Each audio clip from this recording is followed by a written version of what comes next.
আলমগঞ্জ কল্পতরু মাঠ ঘাট যাওয়ার রাস্তা নতুন করে নির্মাণের কাজ শুরু হলো 22 নম্বর ওয়ার্ডের কাউন্সিলর নারু ভগতের উদ্যোগে। 22 নম্বর ওয়ার্ড আলমগঞ্জ কল্পতরু মাঠে ঢোকার বেয়াল রাস্তার সামনেই ঘাট, আর সেই ঘাটে বহু মানুষ আসেন। কিছুদিন পরেই ছট পুজো, আর সেই ছট পুজোতেই দণ্ডিগেতে বহু মানুষ এই রাস্তার ওপর দিয়ে যায়। এই ঘাটে পূজা অর্চনা করেন। এলাকার মানুষের দাবি ছিল অনেকদিন আগে থেকে এই রাস্তা পুনরায় নির্মাণ যাতে করা হয়। বহু মানুষের নানান অসুবিধার সম্মুখীন হতে হতো বারবার। সাধারণ মানুষের কথা ভেবে 3 দিন থেকে 4 দিন সময় নিলেন 22 নম্বর ওয়ার্ডের কাউন্সিলর নারুগোপাল ভগত। তিনি কথা দিয়েছিলেন এই রাস্তা তিনি পুনরায় নির্মাণ করে দেবেন। তাই কিছুদিন আগে তিনি নিজে গিয়ে এই রাস্তা পরিদর্শন করে এসেছিলেন। আর সেই রাস্তার পুনর্নির্মাণের কাজ শুরু হয়ে গেল। সূর্যপুজোর আগে এই রাস্তার সম্পূর্ণ মেরামতের কাজ হয়ে যাবে বলে জানিয়েছেন কাউন্সিলর নারুগোপাল ভগত মাটির বাগে ক্যামেরার সামনে। তার পাশাপাশি এই রাস্তায় লাইট লাগানো হবে। এই উদ্যোগকে সাধুবাদ জানিয়েছেন এলাকার বহু সাধারণ মানুষ। এর আগেও তিনি 22 নম্বর ওয়ার্ডের লাইট লাগিয়েছেন, রাস্তা নির্মাণ করেছেন এবং তেজগঞ্জ আলমগঞ্জ পুলিশ ফাঁড়িতে নতুন গেট উদ্বোধন করেছেন। আরেকটি গেটের কাজ চলছে। একের পর এক তিনি 22 নম্বর ওয়ার্ডকে সৌন্দর্যায়ন করে তুলেছেন 22 নম্বর ওয়ার্ডের কাউন্সিলর নারুগোপাল ভগত।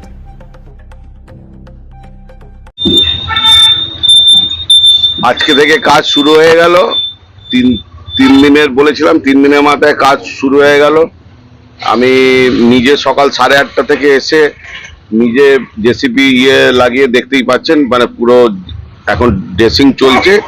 ড্রেসিং এর পরেই আমরা আবার এখানে ফিলিং করব এবং আগামী 3 দিনের মধ্যে কাজ কিন্তু কমপ্লিট হয়ে ছট একদম ছট পুজোর আগে রাস্তা চকচকে হয়ে যাবে। মানে মানুষের ব্যবহারের জন্য রাস্তা একদম যেটা প্রয়োজন রাস্তা হয়ে যাবে। এবং এখানে লাইটের স্তম্ভ আমি কয়েকটা ব্যবস্থা করছি, এখানে পাওয়া যায় না। তো আর পুজোর মৌসুম চলছে, এত পরপর প্রোগ্রাম চলছে, সেই জন্য পুরো অর্ডার দিয়েছি। আশা করছি শুক্রবারের মধ্যে যদি ঢুকে যায় শনিবার দিনই পোল লাগিয়ে দেবো।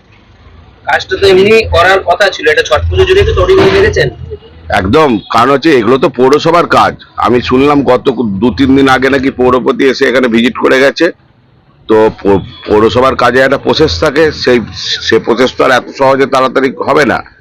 কিন্তু মানুষের চাহিদার এই তো 27 তারিখে ছট পুজো, আজকে 22 তারিখ হয়ে গেল।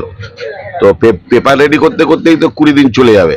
তাহলে কাজটা হবে কখন? তাহলে আমার করি লাভটা কি হবে? সেই জন্য আমি যেভাবে বলেছিলাম আমি কিন্তু ছট পুজোর আগেই এই ঘাটটা কিন্তু আমি রেডি করবো। এটা প্রথমে আগে রাস্তাটা যেখানে যেখানে যা খারাপ আছে সমস্ত মাটিটাকে তুলে নেওয়া হচ্ছে। মাটিটাকে তোলার পরে পাথর দিয়ে করে একদম সুন্দর করে দেওয়া হবে। আমাদের তো এই ছট পুজো 27 তারিখে, আর বেশি দিন আমাদের হাতে সময় নাই। তো আমাদের চেয়ারম্যান সাহেব এসেছিলেন সপ্তাহখানিক আগে, কিন্তু উনি কথা দিয়ে এখনো পর্যন্ত কোনো কাজ শুরু হয়নি।